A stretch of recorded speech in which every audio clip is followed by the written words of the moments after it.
Okay, thank you so much, everyone, for your time and joining here today. I appreciate you agreeing to participate in this panel discussing the topic of prevention demands equity. We'll get to introductions in just a moment, but I'd like to give a few pieces of information first. My name is Julia Fisher. My pronouns are she, hers, and I'm a counselor in RCC's counseling department. April is Sexual Assault Awareness Month, and the counseling department is offering a number of events to bring awareness and educational opportunities to campus around sexual assault. We have partnered with Associated Student Government, who is providing $25 gift cards for a handful of events over the course of the month. Please visit the counseling webpage for further information, and I will put that link in the chat. I'd also like to point out that I'm wearing the color teal. Maybe it's a little hard to see on the screen, but that is the official color of Sexual Assault Awareness Month. And I'm also wearing red lipstick in support of the Red My Lips campaign. The general idea is that throughout the month of April, you wear red lipstick to raise awareness about sexual violence and speak out against victim blaming. And I will put a link to the website in the chat for those that would like to learn more. It's important for me to acknowledge that some of the topics covered here today may feel triggering to some folks. Please remember that if you are a registered RCC student, you have access to an RCC counselor Monday through Friday, 8 a.m. to 5 p.m. should you feel like you'd like to talk to a trained mental health professional. To get in contact with an RCC counselor during these hours, you can email counselingfrontdesk@roguecc.edu, and I'll put that in the chat. Or you can call 541-956-7443. We do our best to be in contact within 24 hours. If you are a community member or a student watching this after hours and need support, please reach out to one of the 24-hour crisis lines. I'll put those numbers for each county in the chat. In Josephine County, that number is 541-474-5360. And Jackson County, that number is 541-774-8201. Okay, so we are ready to get started. How about each of you introduce yourself by giving us your name, your pronoun, and where you're from. And so, Abraham, let's start with you. Hi, I'm Abraham Reyes. You can call me Abe. I go with he, him pronouns. I am an academic and career coach here at Rogue Community College. And Erica Geeson, would you like to go next? Sure. My name is Erica Geeson. My pronouns are she and her, and I am a department chair of social science and human services here at Rogue Community College. And I will call on Janelle Wilson. Hi, my name is Janelle Wilson. I use they and she pronouns. I'm the Associate Dean of Students at Southern Oregon University. I'd like to pass it to Vern. Vern Underwood, my pronouns are he, him, and I'm the chair of the humanities department here at RCC. Oh, I've got to pick somebody. Kobe. Hi, my name is Kobe Gibson. I use she and her pronouns. I'm the preventionist at the Women's Crisis Support Team here in Grants Pass. And I will pass it on to Angie. Hi, my name is Angie. I am a student at the Redwood campus, RCC. I am also a member of the Illinois Valley community, rural community, and a previous advocate at the Illinois Valley Safe House Alliance.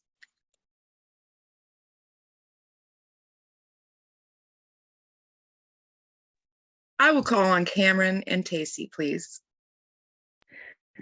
Hi there, folks. My name is Cameron. I use he, they pronouns, and I'm a student at Southern Oregon University, as well as a student worker for the Social Justice Equity Center in our racial justice team and our gender sexuality justice team. And Janelle is my boss, one of them. Yes. My name is Tassi. I'm a second year here at SOU. I use she, her pronouns, and again, work in the Social Justice Equity Center as a racial justice team member. It's nice to meet everyone. Yeah, thank you for having us. Yeah, thank you so much, everyone, for coming. I sincerely appreciate it. Okay, I've dropped a couple of things in the chat, but I also just dropped our first question, which is, we know that systems of oppression such as racism, sexism, classism, heterosexism, and more contribute to higher rates of sexual harassment, assault, and abuse rates. Why is this the case?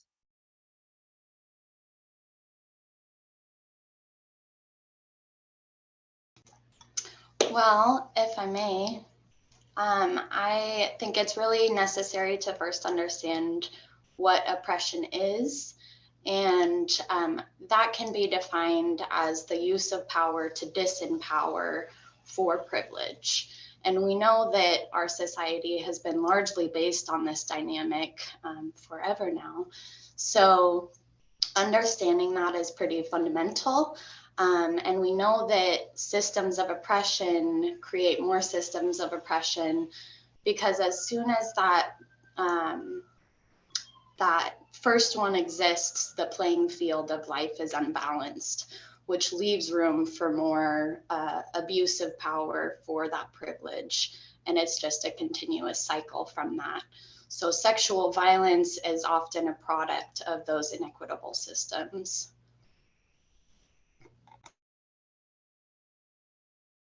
I think that's fantastic, Kobe. And I would just add one little piece for me that I think about when I think of oppression and who holds privilege in that system. It creates a group of people who hold power in the privileged group, and then people who are non-power group are the people who are in the oppressed side of the world. And when that happens, like, there's a power differential that's inherent within the system that we have. And that can cause like internalized and externalized sources of aggression. And because the whole system of like power and oppression contributes to some being valued more and others being valued less, or even like, you know, led to be perceived as I'm like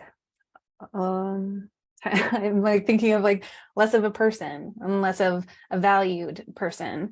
And so in internalized ways within some communities, they internalize the messages that they are not worth as much, or that they're not worthy as a human being.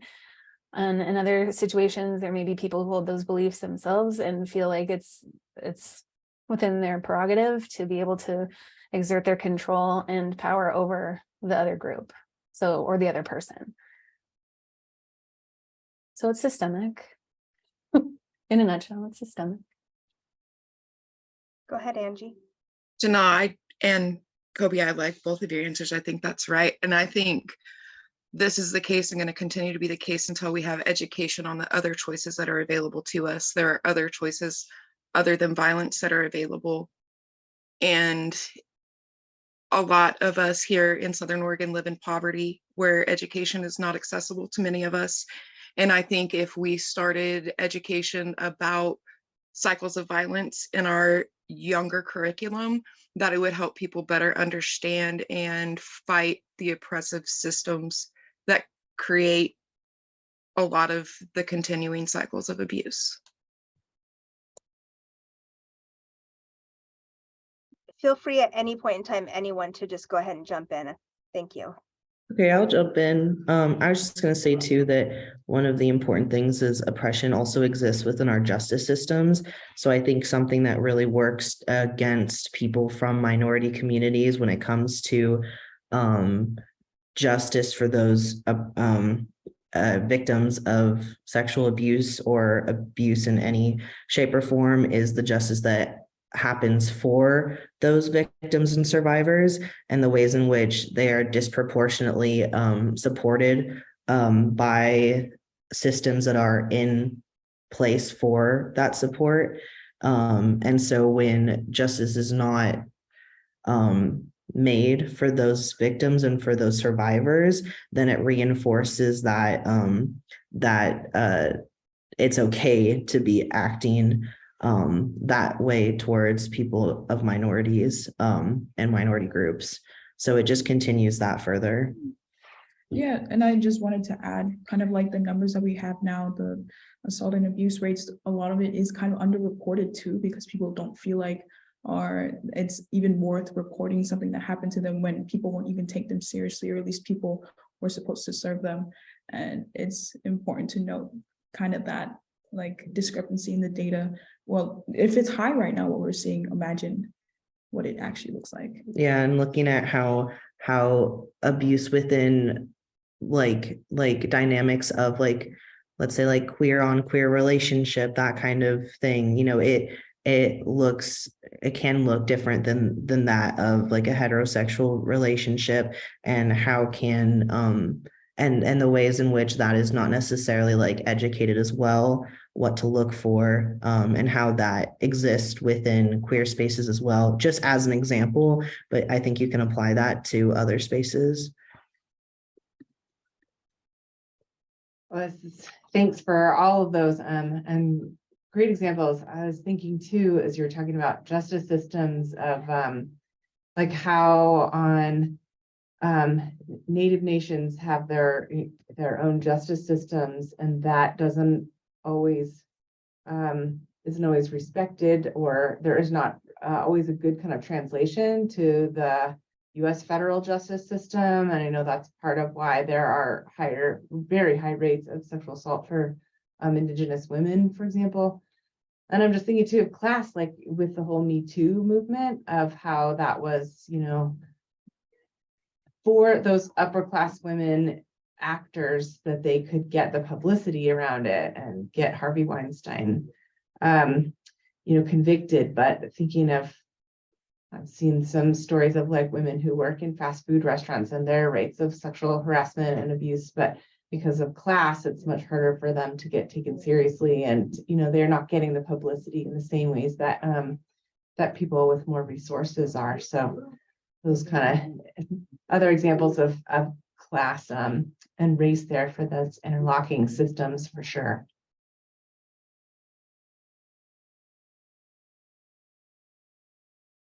And women who are working in fast food, you know, what happens to them if they report and then are retaliated against and lose their job? So it's not even just a fact of the trauma of having to come forward and report what has happened, but then if your family, you have kids at home depending on you to have food on the table or have the electricity on, you know, the repercussion for it is so high.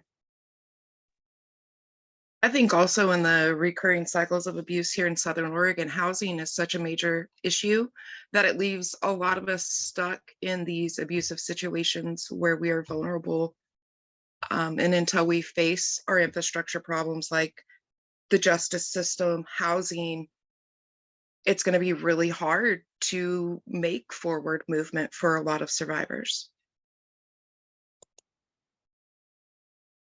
Yeah, and going back to what Cameron, what you said about the justice system, I think folks who come forward who, you know, you were talking about, you know, queer relationships, are those taken as seriously when they're reported by law? Or are, you know, if someone from a non-white racial status comes forward, are they taken as seriously when they report some kind of sexual violence? You know, no. And also not to mention, you know, police brutality that has happened. And so that makes it terrifying to come forward. I mean, you expect someone to help you, but is that who you think can help you if they have been attacking your community or harming your community? It's not safe to come forward with that kind of thing. Or like the national news article that made it where we were told that there was no help coming. Some of us have, you know, no access to even law enforcement in the areas where we live. This reminds me, my wife's from Mexico originally, and we were having a conversation with a friend of ours who was he's Chinese American, and it just around the cops. And what if something goes bad at your house? Do you call the cops? Like, yeah. And they're both looking at me like I'm an idiot. That only makes things worse. Like, oh my gosh, the last thing in the world is you get a cop in here, and that's going to screw everything up. And so there's a piece of white privilege that understands policing is for you against others, and I don't know how you intervene in that, or how you even raise awareness, because I feel like I should have been a little more aware of people's views of police, because I know damn well about Black Lives Matter, and you know that I know exactly what's going. I don't know exactly. I have a sense that there's a whole lot of horrible things when you're not, you know, a white male in our culture that involves the police. And so, but I was just sort of I laughed when they were telling me this, because I'm like, I did not know this. That it's like they both looked at me like, what kind of idiot would ever call the police when something's, you know, somebody's being violent in your house, because it'll only make things worse.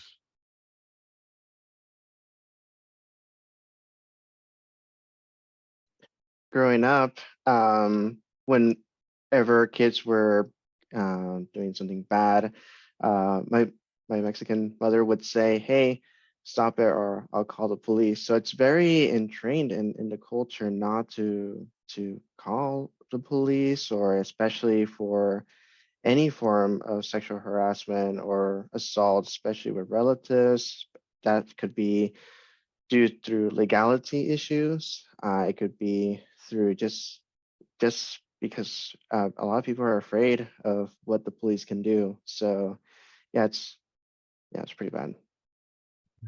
It's a part of the undocumented community too, that they have no rights, and they know damn well they have no rights. And our financial systems are set up to require they get no rights. I mean, I was reading this book, The Foodie's Guide to Capitalism, that just says that, I mean, all of this talk about the border crisis and we've got to limit migrations. Like, no, we need those people as workers. We need people that come in here with no real rights, undocumented workers that are always afraid for their security because they cannot advocate for themselves, and they have to put up with all kinds of horrible things, and would never call the police or report anything because of their status.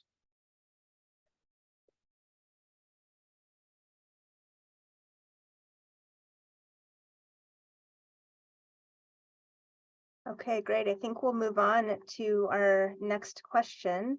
Let me go ahead and put that in the chat. And I will also read it out loud. In thinking about preventing sexual violence, how do you see oppression contributing to societal norms around sexual violence? How would ending oppression help prevent sexual violence?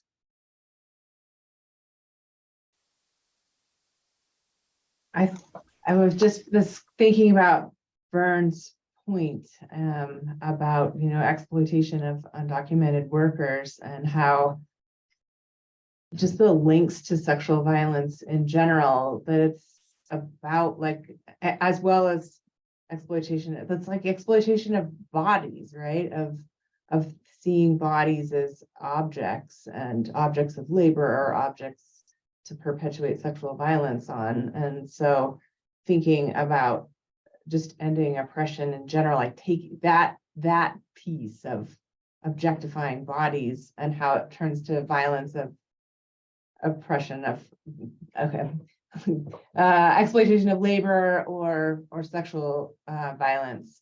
I think in general, that's the link I'm trying to make. Hopefully that's making sense here, that thinking about those forms of oppression and how they overlap, that contribute to sexual violence in general. So humanizing people and thinking about bodies as more than just objects to use for a variety of purposes, I think is fundamentally a key piece of prevention. I also think that sexual violence is a form of oppression.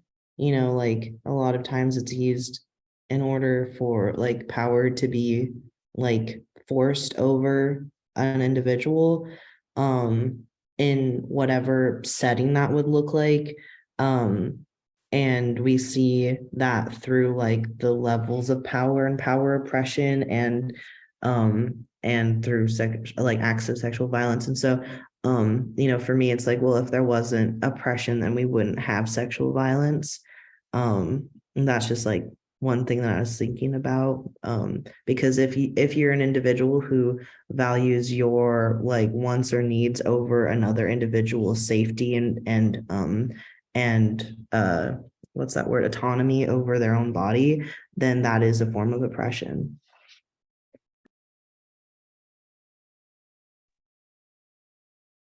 I think that was a great point, Cameron. And I think, as daunting as it sounds, it's my personal experience. Oppression won't end. It's been our experience since human existence that someone is always on the lower rung. But I think we always need to strive towards the goal of ending oppression. And again, going back to education on people sharing their experiences, survivors sharing their experiences, perpetrators of abuse being educated on different choices to make, and hearing stories of impactful ways abuse has hit different people.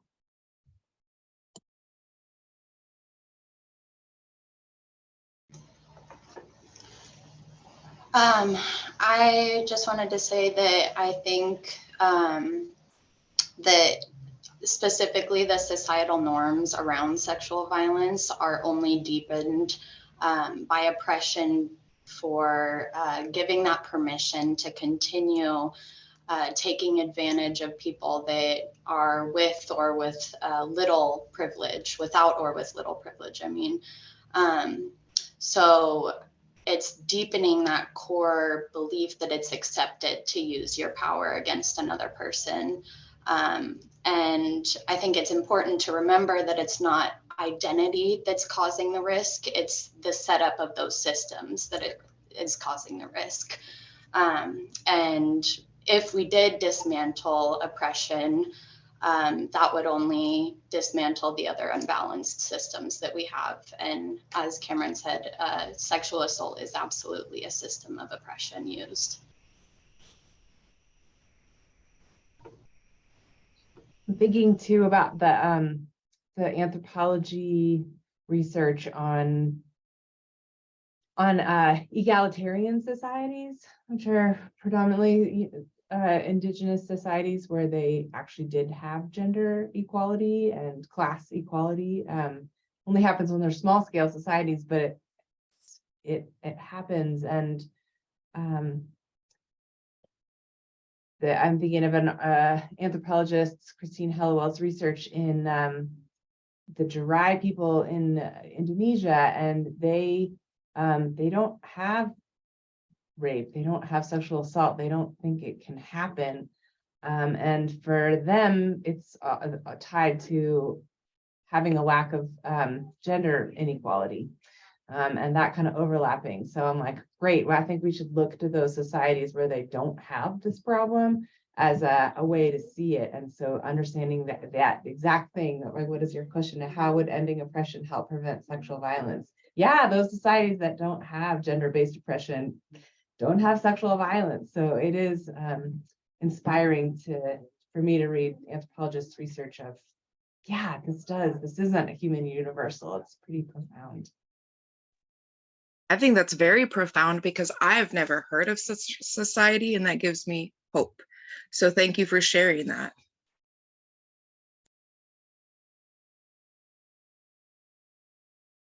There's an anthropologist named Peggy Reeves Sande who wrote a book about rape-free societies. And you're welcome to drop that info in the chat if you want, Erica, the spelling and such.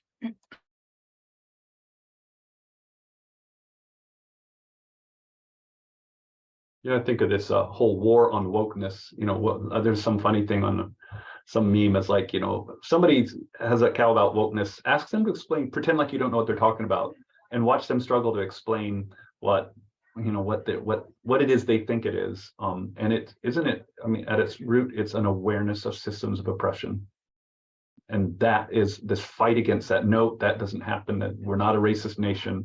If you teach, I have these guys at the gym, they're like conservative, and they're like, do you guys teach CRT? First guy that asked me that, I had no idea. He knows I teach at RCC. I had no idea what he's talking about. I thought it was like cooperative and technical education and, oh, critical race theory. What the hell is that? And I started saying, you mean history? And so I feel like there's this, well, everything we're talking about, we have a giant segment of our society that wants to stop us talking about this. I mean, like legally, stop it in the classrooms, stop it in the high schools, stop it in the universities in some states. And it's just, do not talk about systems of oppression, get rid of gender studies. I mean, it's so laughably one-sided. It's not laughable. It's so clearly one-sided. And I feel like, I don't know, education and awareness of systems of oppression is important, and it's what's under fire.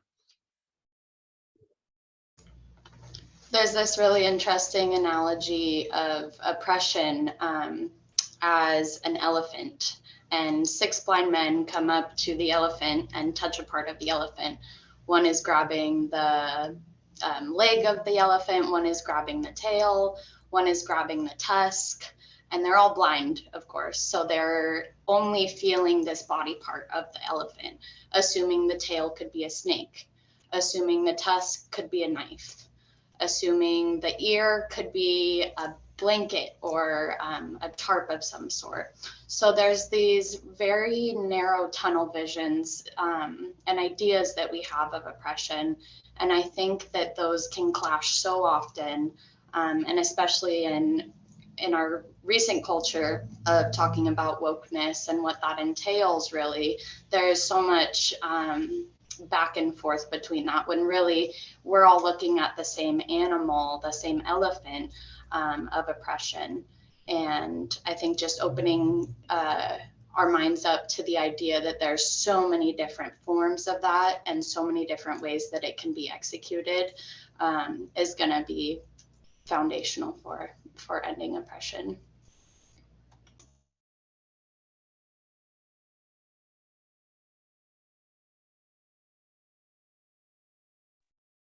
That's why I was so excited to see that this year's theme for Sexual Assault Awareness Month was Prevention Demands Equity, like bringing this,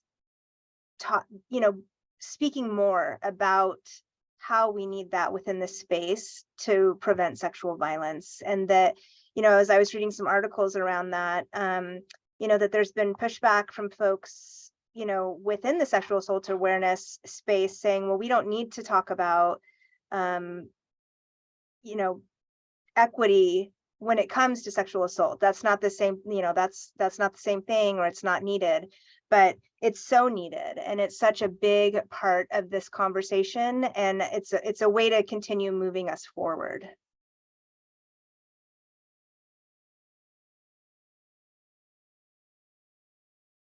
I totally agree. And I haven't said anything to this question because I just have been like, yes, retweet all of this, and like everyone, thank you for sharing. I think it really does come down to getting rid of systems of power, all systems, and focusing on equality and also I'd say like equity, ideally, so that we can give everybody what they need to be successful. But I'm also like really grateful to Erica for putting in these resources, because I'm like, yes, let's replicate that. And then Vern, I also just really appreciated what you were sharing also around the ways in which voices are amplified are amplified and amplifying in order to maintain systems of control and power with those who already have it and maintain it, and are actively working to continue to further the diminishment of others. So I just am so grateful for this question. It's been lovely to hear all of your feedback. So thank you.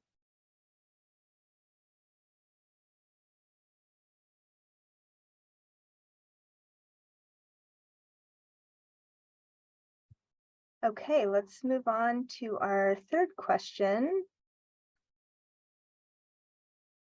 I will go ahead and put that in the chat and then also read it out loud.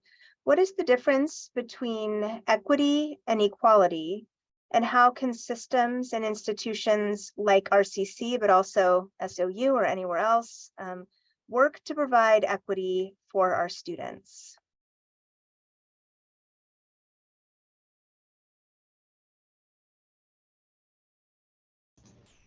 Go ahead, Kobe.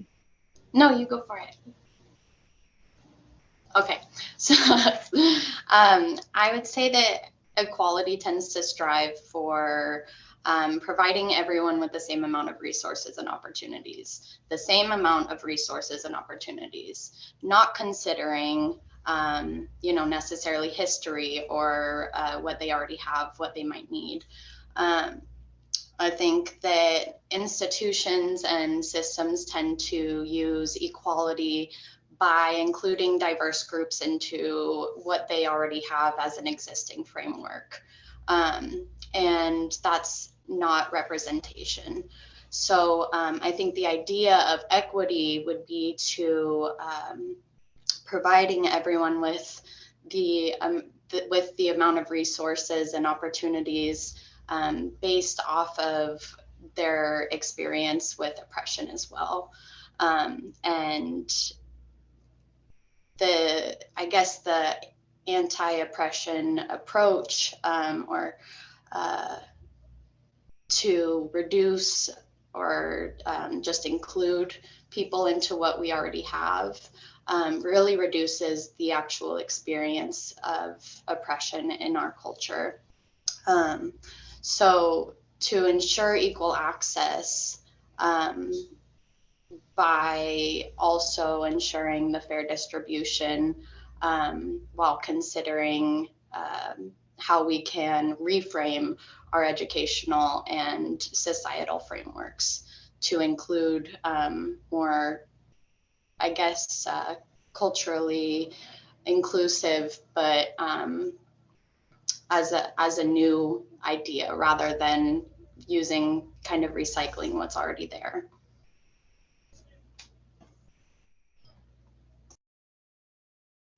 There's a couple of visuals that I always think of when this question comes up.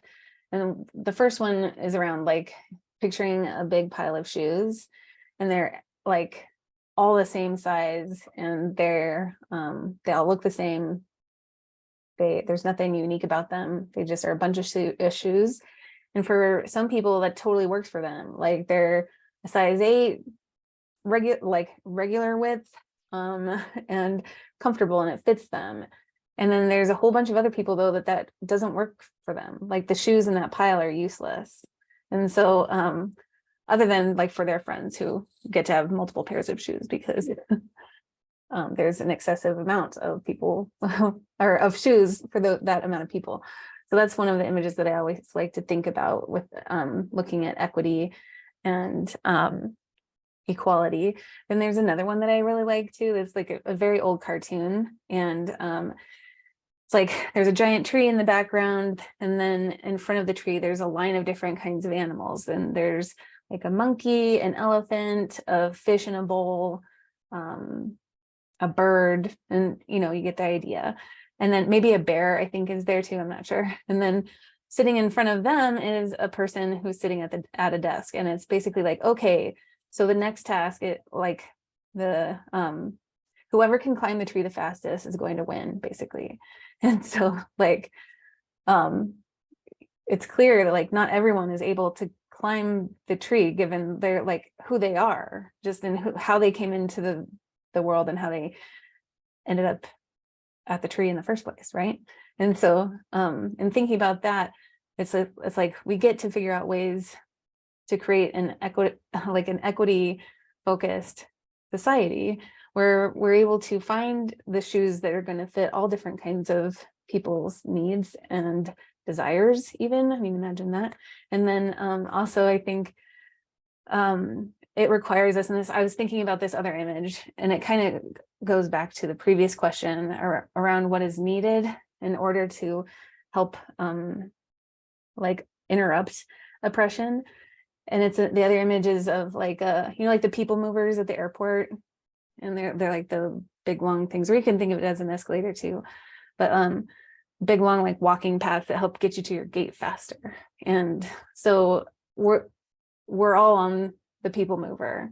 We're all moving in the same direction. Like society tells us to go this way, we're doing this together. We're all on the same thing. And what is required of us is to actually like stop going in this direction, like stop ourselves, turn around and fight against that force that's naturally, that's a bad word in this example, but that is just like forcing everybody in this direction. It's necessary to like actually turn, stop, like be able to see that maybe this path isn't the right path, and that this path doesn't work for all bodies and all people and all beings. And so if we stop and then work against it, there's going to be difficulty. It's not easy to like go against the flow. And the same thing can think of, if we want to think of it as like walking through a creek or a river, or like and trying to swim upstream. It's much easier for us to just go along in the path that's already determined than stopping and finding a new path. So I think when we think about our institutions, I think we get to interrupt the systems. I think we get to take whatever we have, whether that's like our voices, or the relationships that we have, or the connections that we may have to each other, our students, staff and faculty, or administrators.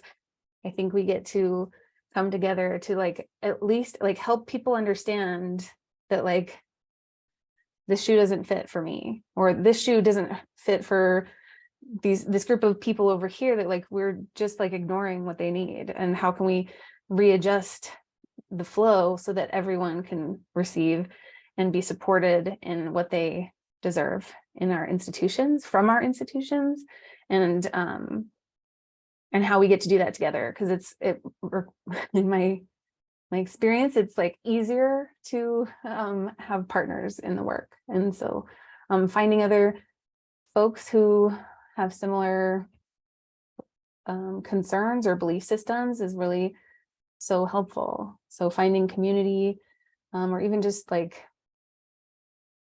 even if you're not necessarily part of a community or don't feel like you are, just like being present, like showing up and being present, and however that is accessible to you and to us, I think is what can help us get there in our institutions.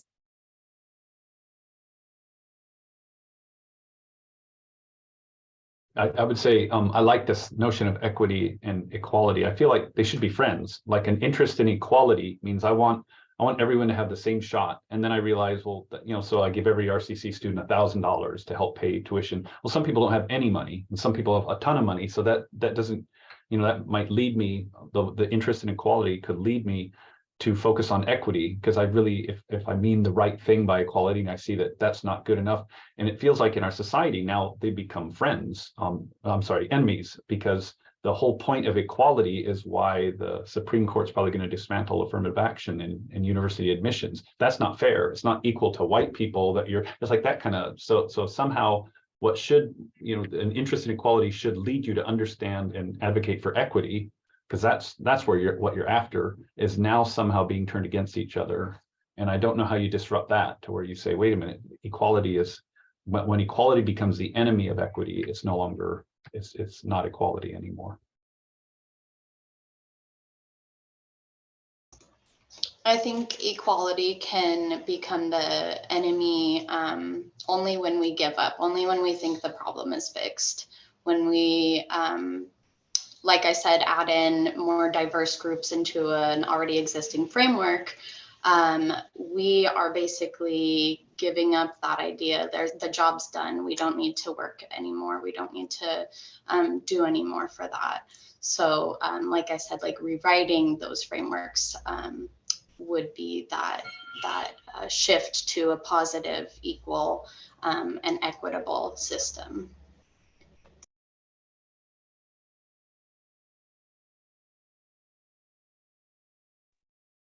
I think everybody's done a really good job at explaining and giving visuals of the equity and equality. So I'll kind of speak on the how can systems and institutions like RCC work to provide equity. I think really looking at your entire population and who really is in need of system of support. I see lots of lack of systems of support out here rural in Josephine County, especially outside in rural Illinois Valley. A lot of us don't even have access to internet. Some don't have, running water, electricity, etc. So I think taking in needs of, account of all needs. But I personally, as someone who identifies as disabled, I've found a lot of things to help build my equity through the systems already in place at RCC. There are mental health providers or counselors right there on, staff to help guide you through. There are advisors, there are different things where I don't have a support system of a family. My family is 2,000 miles away, but I'm able to create that in systems of support that are created. But that's where the privilege question comes in. I only fit certain dynamics to where I'm not in the groups that are created trying to fit in.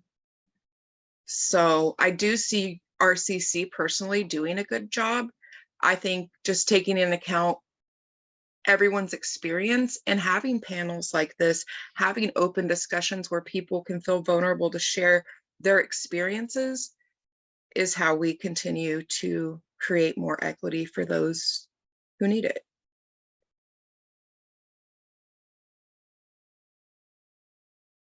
I think one of the hardest things for programs like within RCC is to not overlap with those resources that are from the state. So it's a huge challenge for a lot of institutions. Like for example, STEP is a great program at RCC that provides equity for students, provides childcare, textbook support, and everything like that. But it also has guidelines where it cannot overlap with what state offers. And that is something that I wish it wasn't a thing, but I think it's more of a system where that is causing that, so we can't help everybody we want. And I think that's one of the main issues and struggles that we have. We've talked to states, we've talked to state representatives, and it always leads to that federal question where a lot of the federal, whatever federal governments, it just doesn't want to expand. It really limits our programs kind of on purpose. And it's kind of a weird system that we have to operate. Specifically, STEP is under the Farmers Bill, and it has very specific criteria it has to meet. So I think what RCC and other institutions has to do is maybe create other types of programs that if a program lacks, another program can just come in and help that other program and then expand it on it. That way we don't run into the overlap, but we can still help the majority of people in the system.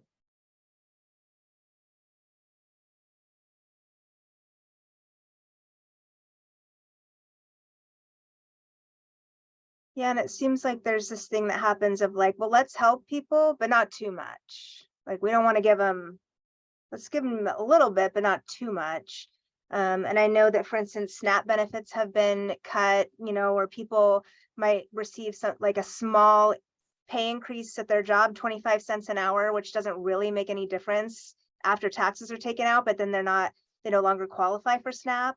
And so actually they've lost more money than what they have gained by this raise. And so, yeah, that pops up a lot too. So I appreciate you sharing that, Abraham.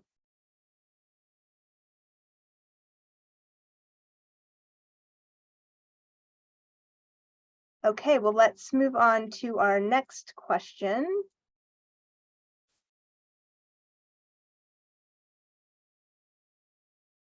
All right, I will put that in the chat and also read it out loud. So what is intersectionality and how does this show up in prevention work? I can speak to that if you like. So from my understanding, intersectionality is a term that was created by Kimberly Crenshaw. If you don't know about her, she's really great. But it talks about it specifically began when talking about discrimination that was multi-layered and multifaceted and experienced by a Black woman within the workplace. And how she was discriminated with misogynoir, so misogyny and racism, basically because of her skin color and because of her gender, and how both of those things can be experienced simultaneously in a way that is not just like it can't be split up between one or the other. It's experienced together. And so intersectionality has kind of been broadened in relation to to other identities and the ways in which folks can experience like layers and layers of discrimination. So like if you're disabled and you're houseless and you are below the poverty line and you're transgender, like that's a lot of layers to be facing discrimination with. And it's just another way of another lens through which you can view discrimination, but also at the same time, it's I don't want to like just say like it, because it's intersectionality has been a thing to look at discrimination, but also one of the really cool things about this term is that through time it's also been seen as something empowering. Look at this, like this is an intersectional identity, you know, like there's a lot that's empowering to that. And I think it's important to look at intersectionality through prevention work or prevention work through the intersectional lens to see the ways in which discrimination can happen and to see the ways in which equity can be put in place so that it doesn't. And so that's just to like prevent that from happening in the future. That's my 2 cents.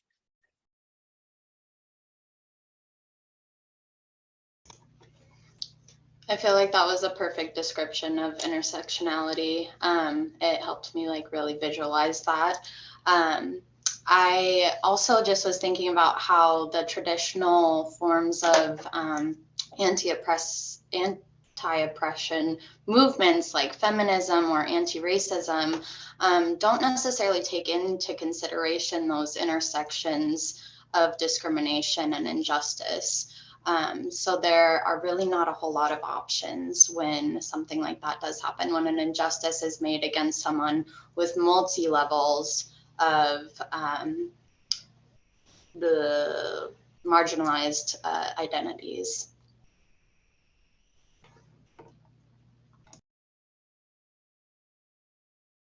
I was thinking, same thing. That was an amazing description, Cam. Thank you. And I was also thinking of this, like, it was around the time that, like marriage for everybody became a thing, remember? And there was an interaction that I had with a couple of men who identified as gay, and they were like, oh, well, our work is done now. And I was like, whoa, like they were white gay men and who were also cisgender.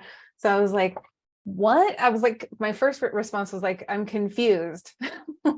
Is this a joke?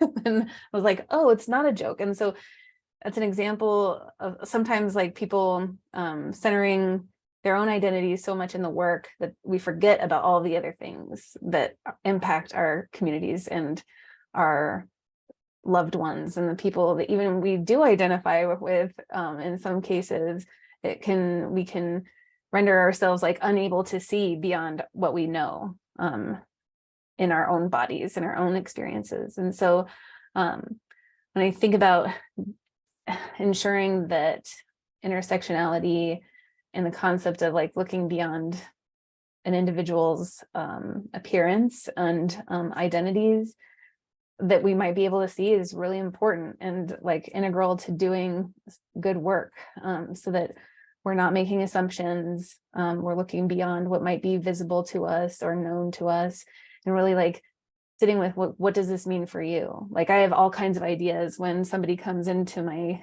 office or into my space and they're like, oh, I have all kinds of things that my brain just automatically was like, oh, these are all the assumptions that I'm going to have of you.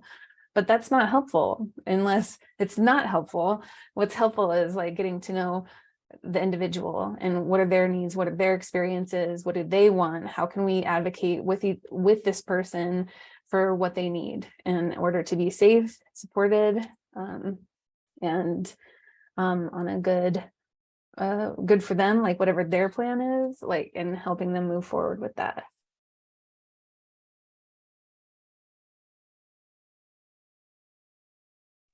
I think your guys's Cameron, Kobe, Janelle, all of you speaking kind of helped me understand that intersectionality is the layers also where we all meet, where we have the common struggles, where the intersections meet and how there could be power in that intersectionality when we come together.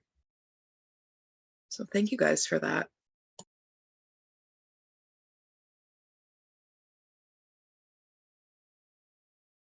Thinking of like work that my sister did. She's a preschool teacher and found out that one of her parents experienced experiencing intimate partner violence. And this mom was an immigrant who had very little English. And so she connected her with an agency that was for South Asian immigrants specifically, and had translation skills and all of that. So thinking of like intersections of, multiple languages and of immigration status, and just like prevention work really needs to be broad, to be like, oh, can we bring in immigration lawyers to talk about prevention, as like thinking about all the different perspectives and experiences that people have, and how to tackle prevention. The other story I'm thinking of is in research on men who are survivors of sexual assault. And I'm just thinking of one man they interviewed who, I should quote the author, but I can't think of their name right now.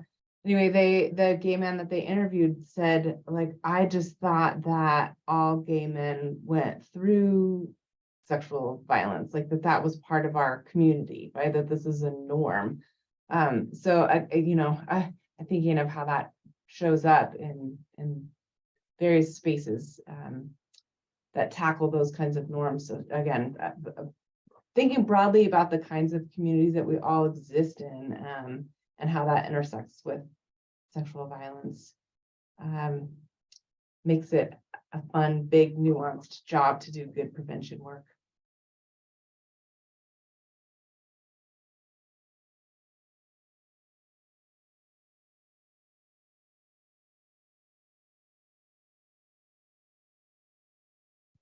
Okay, I think we will move on to our last question of the day, which is, what is one thing that everyone here can do to prevent sexual violence?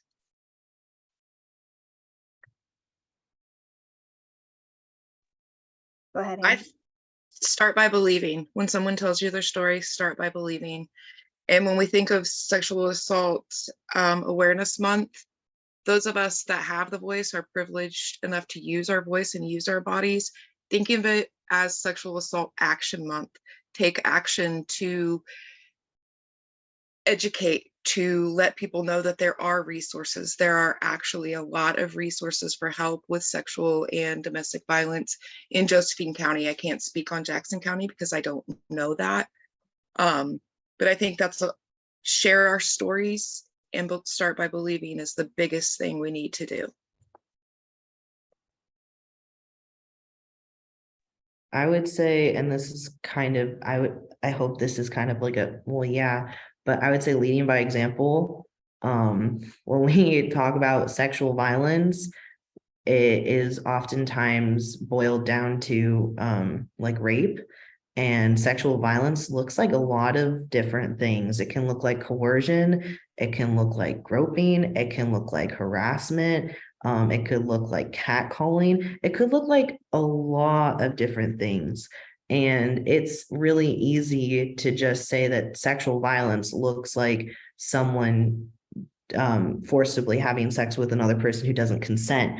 It looks like a lot of different things, and making sure that we are leading by example, because a lot of the time this like sexual violence prevention work doesn't include things like coercion. And like that's really important to look at, like what does it mean to be able to say no, and what does it look like when someone doesn't respect that? Because a lot of the time, you might not know that you're a victim of sexual violence, and sometimes you don't know that you're the perpetrator of sexual violence.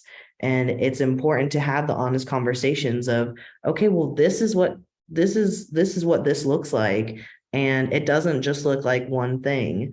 And this is, it's not a straight line, and it's something that you need to be really aware about, and have those conversations with, sexual partners. And if we're not leading by example, because I've had experience with this kind of stuff where it's like someone will say that they are an advocate for, sexual violence prevention, and then they are actually a perpetrator of it. And it's important to like lead by example and to be really accountable for, you know, the actions that you take and the mistakes that you make. And, you know, because not to normalize violence, but sometimes you're going to make a mistake and you need to be accountable for that. And when you are, you need to make sure that you do better. And that's part of, you know, the prevention work is having accountability and then making a difference with that. And just like not doing it generally, and passing that on and keeping your friends accountable for it as well. Do you have anything to add? Pretty much covered it. Cool. Yeah, thank you And- for that. I wanted to add like that it happens in relationships too, right? I think that people think, oh, if I'm in a relationship, then I can't be assaulted. Well, no, that's not true, right? And also, thank you for saying about how a lot of folks maybe don't know that they've been assaulted in some way. You know, a lot of my work as a therapist has been with trauma and around sexual assault or sexual violence. And so many people have come to counseling and not understood that they have been assaulted. They're having the symptoms and they don't get why that's happening to them because they don't view what happened to them as an assault. And so it's like that education of like, yeah, you absolutely can say no at any time. You can start and then stop. You can, you know, so yeah, that's very important for people to understand that just because you're in a relationship doesn't mean you can't be assaulted, and also to understand the huge spectrum of sexual violence. I would just add that essentially we have to be anti-oppression. We have to be individuals, just to what Cameron was stating, be a leader in that. And also we do have to be, like you mentioned, trauma informed. And we have to be aware that trauma is very broadly defined. And that's why a lot of individuals don't know that what they went through is that. So that's just what I wanted to add.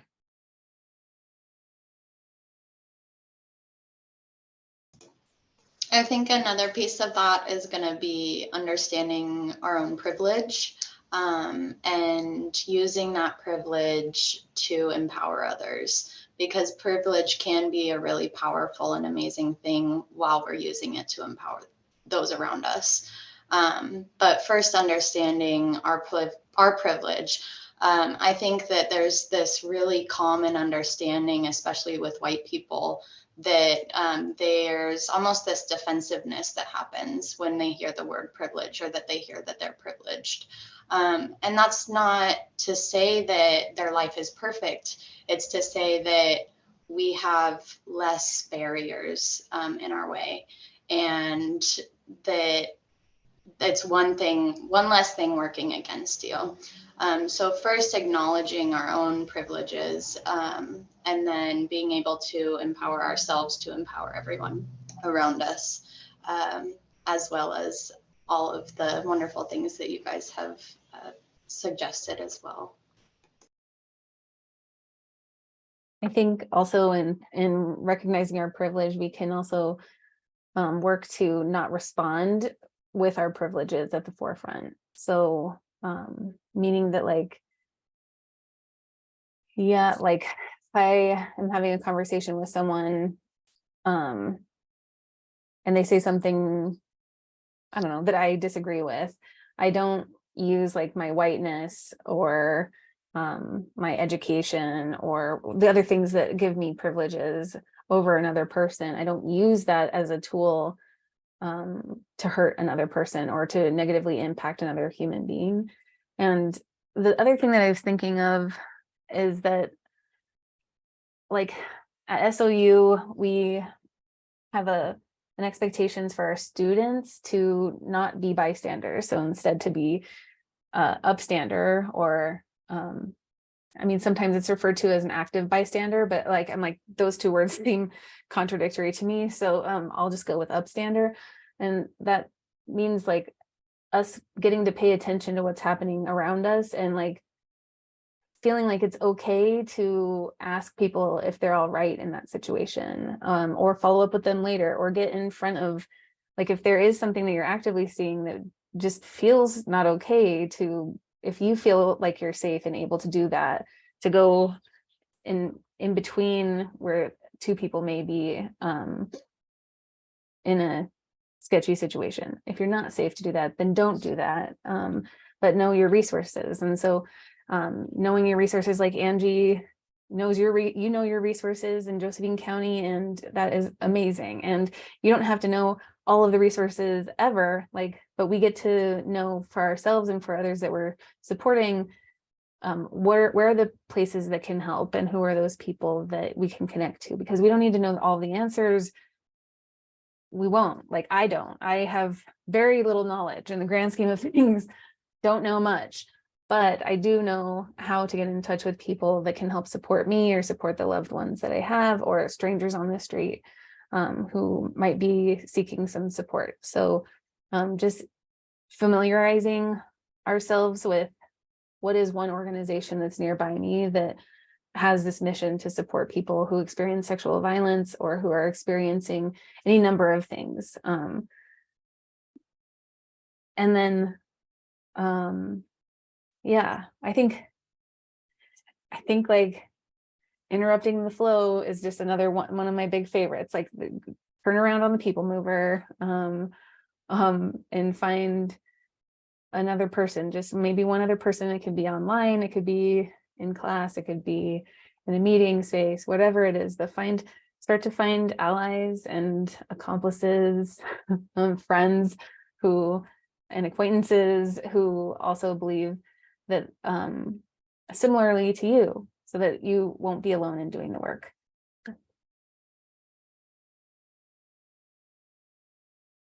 Yeah, I like that idea of not being a bystander, because bystanding is sometimes just a human reaction. Like I walk by a lot of houseless people, or I assume to be houseless people, to and from work, because it's just, we're in downtown Medford, and the tendency is you don't stare at somebody, you don't want to call them out. And I remember, I used to park in a different structure, and I'd walk past a garbage can, and sometimes there'd be a person digging through that garbage can, and there's that piece of shame and embarrassment for them. And then I made a pledge with myself: if I ever see somebody digging through a garbage can, I'm going to go offer them money, because they're kind of all in on the embarrassment and shame. And if it's awkward and weird, so what? And there's that piece of, you have to step out of, I don't want to look at this person's arguing with this other person, so the last thing I'm going to do is get involved, because I'm embarrassing them both. And I think you're right. No, get involved, because what you're kind of afraid of is you'll look stupid. They'll say butt out and go away, and then that's like rejection. And I felt like that's my worry. I'm going to look stupid offering money to somebody digging through a garbage can, and get over it. You're gonna screw up sometime. You're gonna maybe embarrass somebody. But you might also interrupt something that's awful, or help somebody that everybody else is looking away from and ignoring. Vern, I love that answer. Kindness wins every time.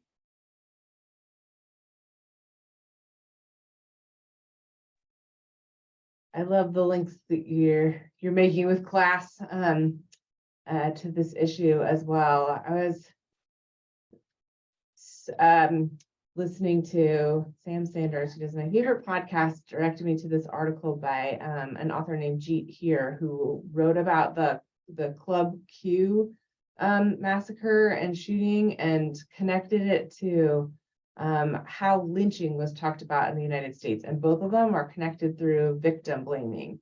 It's like the victims of lynching in the United States, when Black people were lynched, it was like, well, if they weren't doing this, they wouldn't have gotten lynched. And if these people weren't gay, they wouldn't have been in this club, and then they wouldn't have gotten shot. And this is like this link to sexual violence as well. If they weren't X, Y, and Z, they wouldn't have gotten this. So I think that's another piece connecting these systems of oppression, is not blaming the victim, but looking at what's going on with the systems that are leading to all those problems in the first place. So interrupting any victim blaming on any sort of issues of oppression is definitely something we can all do, and challenging others to rethink those things as well.